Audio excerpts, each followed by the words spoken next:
Well, here we are trying to install an intercooler in the front of this thing. I don't want to go cutting up the car. I want to leave all sheet metal intact. I'm going to trim across there and there. The cores stop there and there. These are just end plates. There's no core there, even though it has some cooling fins. So I'll cut it through there and then just cap it back up.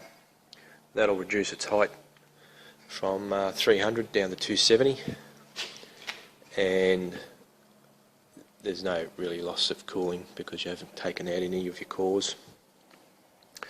This intercooler is advertised as a 450 by 300.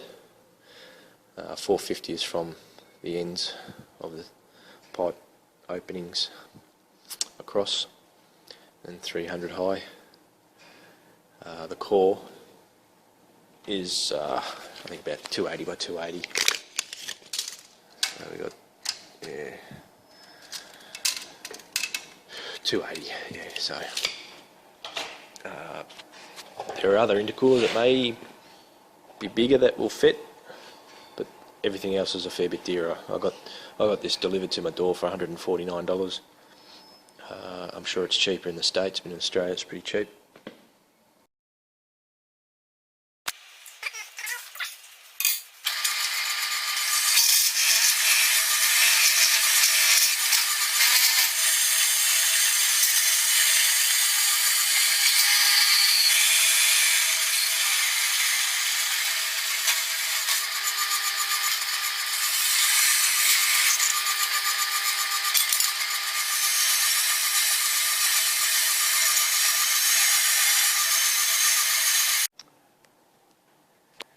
Yeah, if the intercooler, I was able to trim down the top part of tanks, I'll weld a patch in to cover up these holes,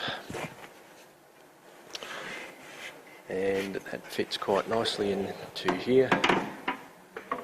Now, just squeezes in, just misses that bonnet spring. There.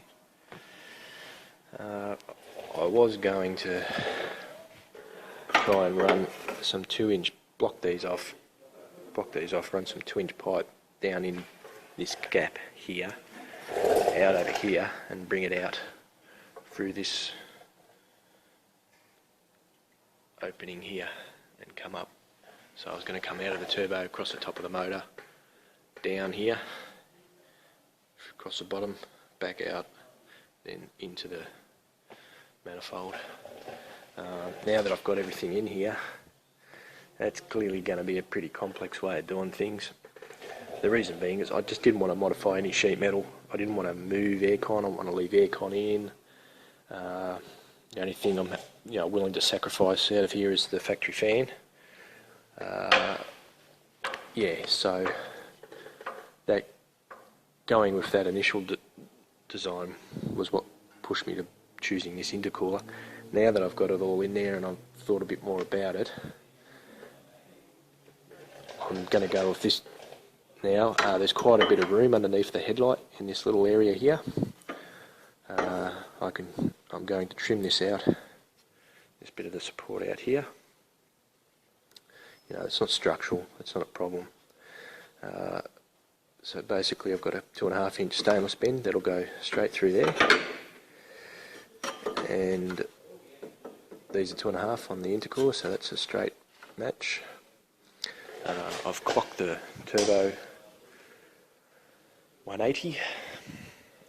I'll weld a 2.5-inch bend on the end of the turbo, which will just come out here, and I'll have another straight bit of either aluminium or stainless pipe joining up to that.